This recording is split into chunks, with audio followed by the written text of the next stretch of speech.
I'm not even sure what to call this video. Probably something like, I don't know, the best welding cart ever made. At least for me anyways.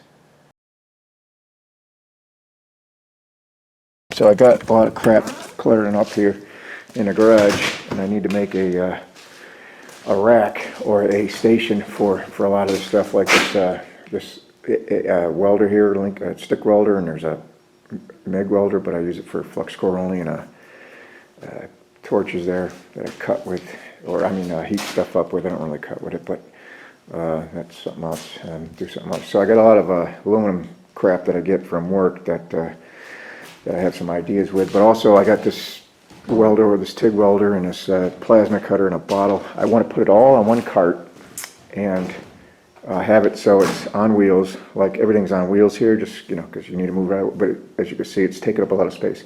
So I kind of just want to have one cart. Don't really care how high it is, but to have all this stuff on there, it's going to be probably heavy, but like I said, all the stuff that I acquire, a lot of stuff at work is broke or bent, and these racks, there's nothing wrong with them, but they're doing a different system, so they're getting rid of that crap. And I do have to sacrifice a hand truck. Nothing wrong with it, but that's going to be the source, or the start of my, you know, what's in my head on how this thing's going to work. So I thought I'd just film, you know, like I said, putting this thing together, and maybe give somebody some ideas if they got the same issue with running out of space with your you know, you just start running out of space. The longer you live, the more crap you collect. Anyways, let me get started. Alright, so first order of business, I want to take this plate off and these stair climbers. I'm not going to need them. And then I'll get a cart out here because I want to make sure. I was just looking at some of the wheels I had. I want to use a pneumatic wheel. It actually looks flat, probably hold air. But I want a caster, something like, you know, that's going to rotate. So I don't have, I've got two of these, which this is the kind of wheel I need, or want. I've also got these plastic ones, but again, and this is the mechanism I'm looking for. These bigger wheels, pneumatic, I'd rather have them, because if I have to go outside, especially I got a gravel driveway, these are going to do way better. They're a little bit taller, and you know, they're going to handle stones and crap a lot better. So, alright, so we've got the blade off and the stair climbers. So we just got a flat piece of metal, and that's what we're going to start with. I'm going to go get a cart, see if I can put those casters on and get the height of where I'm going to weld this cart to this, and that'll be the base. First thing that's got to go on there is that big ass heavy bastard over there. You know, put the heavy stuff on the bottom, and as I go up, I'll build well, this is on the ground, but you'll see in a second, I'll build it up for another level, put whatever the next heaviest thing, build it up again, another level, and so on and so forth, and we'll see what happens. Alright, well, that was a complete waste of time. So the casters rotate and everything, but apparently you learn something every day. This is a reason why there's an offset to a caster, right? Because when you push it forward, it wants to, you know, if you push this forward, it's going to drag, right? If you pull it back, the wheel's going to flip around by itself. Did not know that. Well, I mean, I knew there was an offset, but I didn't think it mattered. Clearly it does, because, let me show you. This will roll forward, roll sideways, roll any way you want it, because they move. But look, it needs an offset. No matter what you do, it'll roll wherever. When you push it forward, it just don't work. So that's that. That was a little bit of a waste of time. Alright, so this is kind of what I was thinking. I just got it C-clamped there for now, but this would be the base, right? And then the hand truck. The wheels in the back are stationary, obviously, and when you have proper casters, now when you pull this forward, it'll obviously roll forward, and then you can steer it. That's what I'm thinking. And then have some uprights for the next level. You know, put the one welder in there, have some uprights, and do another cart. So it's going to be pretty basic, but it will be kind of heavy as far as, you know, the stuff that's on there. So I don't know about hiking it back. It'll be able to hike it back empty, you know, when the thing's not loaded. But now you get the idea of what I'm going for, and let me just keep going here. I don't know, I guess I never mess with casters because, you know, they don't move. Who knew? Yeah, so take two. So these are casters, and these work fine. I ended up having to buy some. Bought them at what's that, Harbor Freight. You know, they're 15 bucks a piece, a little bit pricey, but better than what are they? Those little beggars that didn't work out. Anyways, I don't like to spend money when I'm doing something for myself, but you know, I wanted bigger wheels. Those can accept 450 pounds as far as, you know, but not that there's going to be that much weight on there, but the hand cart itself, I think it does like 700 pounds, but overkill's better, right? See if I could attach this, weld this to the cart. I guess that'd be my next move. And then start fitting. I think I want to put the Lincoln Electric, that big heavy bastard, on there, and I'll do that at the end this way. And I think I could stick that TIG welder right on the bottom too. I think there's going to be room enough on this cart. So the stick welder, you would face forward and get to your switches. The TIG welder either side, so you can get to your controls. Because I don't want this thing being 40 starters tall and being top heavy, so I want to put these two, the heaviest things on the bottom, and then whatever else I put in the middle, like that MIG welder back there. That's pretty heavy too, but that'll be in the center, and then probably the plasma cutter wherever it's going to end up here somewhere. So got it welded on, but I noticed when I took the wheels off to weld that on there, the bearings were shot on one side on the other wheels, which they're fine. They weren't pneumatic anyways. They're kind of a softer rubber, but they're not pneumatic. But I liked them because they were a little fatter. But those will work. Same thing. They have, it sounds like a rubber tire, but it's, they have a same weight thing, you know, 700 pounds. So well, that'll be fine. Alright, so I haven't got to this in a while. So I can't give you piece by piece because I do a little bit here and there. So basically what I got so far is this piece here is going to be that red Lincoln Electric AC deal. The spot in the middle there is going to be for the TIG welder. This little shelf on the back, I still got to do some moves here, but that's where going to be the tank, the argon tank, and I'll strap it to the hand truck from the back side. This shelf here is going to be for that blue MIG welder. It's actually, I use it for a flux core. And then I'm going to do another top shelf for plasma cutter and maybe a compressor. But so I'm just tinkering along, you know, piecing this thing together. And because I'm new to TIG welding, I'm getting better. I do make mistakes, like this is way too hot right here, but the weld is good. And what's tricky is if you've got like this weld, this piece here is way thinner material. So you kind of got to favor this guy, but you can't use, and I'm not experienced, so I have to use basically the amperage recommended for the gauge metal. Like this stuff's pretty thick, 3/16, so you can go ahead and just crank it right up, 200 full pedal. You're not really going to burn through. You will if you leave it there and it'll warp, you know, that sort of thing. But again, this is not for looks. This is for, you know, I'm doing this for myself just to hold on my welders. But so as you're going, like I said, it is a little tricky, and I before I did these welds, like here, a lot of contamination going in there, but you could see, I don't know if you can see or not, got a little too hot, and I was trying to use the pedal to control the heat, which again, I'm not that experienced, and looking around at these different welds. So what I have to do is I have to practice with the particular amperage for the gauge on scrap before I can attack something, because if I blow through this, I'll give you an example. So I tried to weld it under here because it was going to be hidden, and I blew right through it, and I was trying to use a pedal.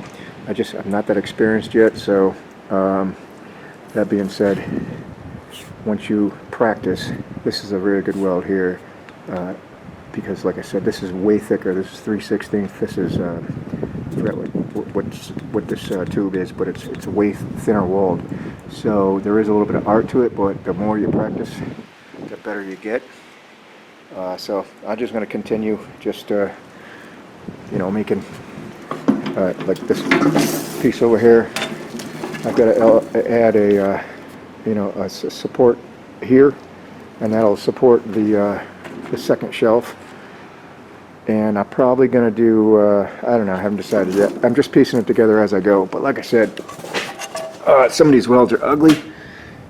But, hey, I never had an aluminum welder before. And as you can see, like, I probably touched there with the tungsten. That's why I got contaminated. But it's a good weld. You can't get it apart. So that's all I'm looking for. And again, if you look closely, you can see where it eats into the metal. That's a little too hot. But at least I know there's penetration there. So anyways, let me, I gotta put this pipe, or stock here, I gotta fit that in here, this upright. And then I gotta make 4 more uprights for the top tier, like I said. I'm just gonna keep plugging along here. I figured I'd get the camera out because it's been a while since I've worked on this, so that's where I'm at. Because I'm a beginner welder, TIG welder, I have to have everything horizontal. Like I just tip this cart, however I need to favor me to, have everything, because the way you TIG weld, there's no way. Like for instance, I got to weld this over here. I'm not going to attempt to go vertical like this, even though it looks pretty easy. I don't think I can handle that. It's just going to create a mess. So I have to have everything level, or horizontal rather, and then I can attack this way. And again, this is a tricky weld, at least for me, because this material is probably half the thickness of this material here. So, like I said, I set the welder at this particular. Again, I forgot what thickness is. Whatever this can handle, the max. I set the welder at that, and I'm going to have to favor. I got my gloves on, but this thicker piece. You know what I'm saying? So.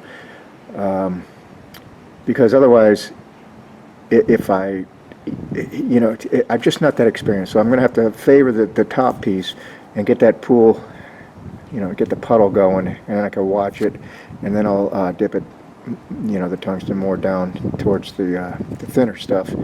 But if I don't, like I said, it'll just blow right through it. Now I've got it set at 115, so even full pedal, it shouldn't blow through this. I mean, I guess if you leave it there, it will. But I definitely need penetration on this thicker stuff, so it is a little tricky doing 2 different things. And again, I would never attempt this vertical line or anything other than a horizontal right now at this level. So like I said, if you can use full pedal, like this is 200 amps full pedal, and this stuff's thick enough where I didn't have to worry about it burning through. Well, it comes out pretty good. There's a little bit of contamination in there, but it's because my shit was dirty. But this weld here, because I got to go through the thin stuff, was too cold. See how it looks? It's not a good weld. That was 115. So then I cranked it up to 125, and that's what a good weld looks like. Same thickness material, but way better weld. Because you know when you get it too. You see the puddle, and your dab and everything's working out good. So it's just a matter of practicing, really. Because I can't use full pedal. In other words, if I had this on 200 amp, I'd have to control it with the pedal as far as the heat goes, and I'm not that experienced. I would have burned right through it. You gotta know what you look for. But if you set the heat right and use full pedal, you can get a good weld like this. But unfortunately, you don't know what, at least in my experience, because I'm a novice at TIG welding, don't know where the heat should be. That's how that comes into play. So I can reheat that probably and do it, but because, like I said, when I get this upright, everything's weight-wise is forced on this. This is just to hold it in place, and that cold weld will hold it in place. And there's another weld on the other side that was decent enough. So that's where I'm at. Let me get this upright and continue on. I just wanted to point out that if you just bought a TIG welder and you're playing around with it, just keep playing around with it, and eventually you'll get it. So this is the next piece. Just added these 4 uprights, and then I'm going to put another piece on top, and that'll be the third shelf, and that third and final shelf. But as you can see, the welds get a little better as you go in practice. So, and again, because this is going to have something sitting on it, these I mean, they're sturdy, but you don't have to get all crazy with, you know, I just welded the outside there. I'm not going to go ahead and waste wire and gas for the inside because it's gravity, you know, they're sitting on, you get what I'm saying. There's no point in throwing a bead, you know, here or here or here. It's just a waste, in my opinion, of gas and wire and all that business. So this is just hold it in place until I get the top piece on, and once the top piece on, weld that. Again, this thing is sturdy. It's getting a little heavier. It's not really heavy yet. It's aluminum, but you know, it's going to be enough to hold all my welders and gas bottles and everything else. So let me keep going. Alright, so the frame is pretty much done. I still have to add some angle gussets here to help support that back shelf for the argon tank. But it's pretty much done. And then I was like, when I was welding on the top there, a couple of them welds looked like really crap. It's like, why is this all of a sudden happen? And I think I figured it out. I was outdoors, you know, I rolled it out a little bit. Apparently you can't TIG weld outside. The wind apparently it messes your weld up, so I believe that's what it is. So I had to go back and, I don't know, grind some stuff, and the top welds are shit, but again, there's going to be stuff piled up on this. It's going to weigh everything down. I mean, it's a good enough weld to hold it. I mean, you can, you know, pretty much kick this thing over and it'll be fine, but alright, so I got an idea for coming up for a thing to hold the cords and leads and all that. So this is a bent curb ramp, you know, it's supposed to be straight there, but people throw these things out because, or, you know, where I got it from, because it's bent, it's compromised, you know, it's tweaked. So you're trying to go up a curb with, you know, a hand truck with freight on it, it leans. So I'll take something like this. There's 3/16 metal. So that's where I'm getting my metal from, just, you know, junk, scrap stuff. I don't want to pay for anything. So I'll cut this up, like, I'll show you in a sec, just come across here, and that way, well, let me cut it all up and I'll show you what I'm talking about. Just cut a couple pieces. This is what I'm talking about. When I put them on, it'll make sense. Doesn't this remind you of that guy running in Terminator 2? Yeah, and he grabs the car. Anyways, this is what I'm talking about, you know, something like this. And I'll put it on the rack here and I'll show you what I mean. I gotta form the edges there. They're gonna be a little too sharp to hold the cord, but I got a few of them cut out there, and I'm gonna leave them long. You know, you could cut it because I don't need, but because of the length they are, it's just gonna work out well for me. And what I'm getting at is, oops, sorry, there's already holes in this dolly cart, so I'm gonna use them. So extending this thing, you know, beyond the whole thing, leaving it whole, it's better than just, you know, chopping at whatever I need to extend off of here. Then I would have to use 2 bolts, which there is 2 holes, but it's a little close to here, to secure that thing. Otherwise it would twist. So I'm just going to leave them whole, just because it worked out that, you know, the length is going to be good. There's going to be enough out to hang the cords or whatever.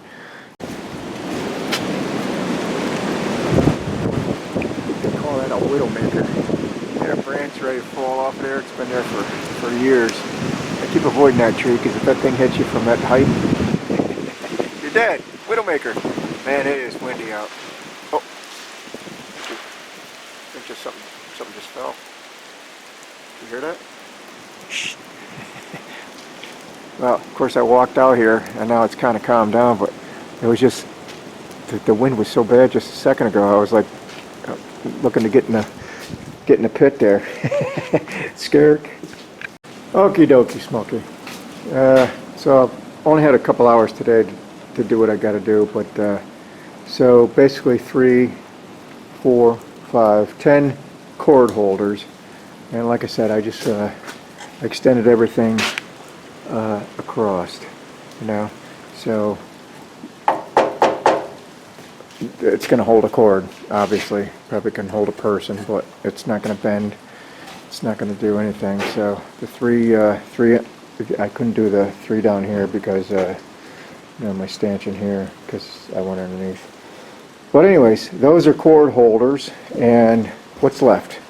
I do have to take that fella there, that triple filter for air drying for the plasma cutter. I'm going to put it on this machine somewhere. I'll figure it out somewhere. So I'm done. Rolled her outside to get a better look at it. Got all them cord holders. I just go around a little bit. See, I got this tank strapped down there. It's solid as stairs. It's also strapped to my plasma cutter because you know that's kind of portable. I didn't want to mount that or whatever. The TIG welder's down below. Got a few things for you know, clamps and whatnot. And the foot pedal just happened to fit in to this. You know, I made them gussets to help support this tank, and it's also being used for obviously you know, it's 3/16 aluminum there, so that's good support for a tank if you know, if I upgrade a tank. This is I don't know what size this is, but 80 pound or something like that. But if I get one in the future that needs to be bigger or whatever, there's plenty of room, plenty of you know, you can probably hang a car on that. But like I said, the foot pedal fits in there. You know, got all my stuff curled up, so I think it came out pretty good. Just go around. There's an air hose. I put this air dryer on here for the plasma cutter because you know, you need dry air, so that way it'll be with the cart. Made a few little you know, things to hang stuff, and MIG welders in the center there. I did have to flip this handle around because of what I wanted to do, but it makes a good little pull handle. And I've got this mounted just so, cause, you know, it's higher in case anything tips over. But you know, I'd have to take this dryer off to, you know, get it out. But everything's accessible. The wire feed door is in there. Of course, you'd have to, you know, just get rid of the wires and helmets, and the door would flip up so you could change your wire. Let's see what else. On this side, a couple of holders. Got your torches, TIG torch, ground clamp. Now there's still extra places to hang stuff. So I think it came out pretty good. Oh, and on the top there, what I'm going to do there is they're plastic trays, stackable. So this little piddly stuff that'll fit in there flat. You know, a couple tools, stuff for the plasma cutter, some welding wire, some tips, and a little cap for the top. That'll sit up on top. That's what the, you know, it'll work out good. Let me put them up there. Show you. I'll roll it back in the garage. I'm done. Also added a 45, you know, brace there, just so this thing don't flex, because this puppy is heavy. And bringing it out of the garage, you know, it's a little uneven here. These wheels can handle it, but I think the hand truck alone can handle 700 pounds, but these wheels are heavy duty wheels, so there's a lot of weight on there. I would think probably less than 500 pounds though. I don't know. I mean, that thing weighs 100 and something, you know, and that ain't too bad. That ain't too bad. So less than 500 pounds, I'm sure. I don't know, full tank, how much that weighs, but there you have it. Almost done. Let me, like I said, I put them trays up on there to show what that looks like, and then I'm signing off.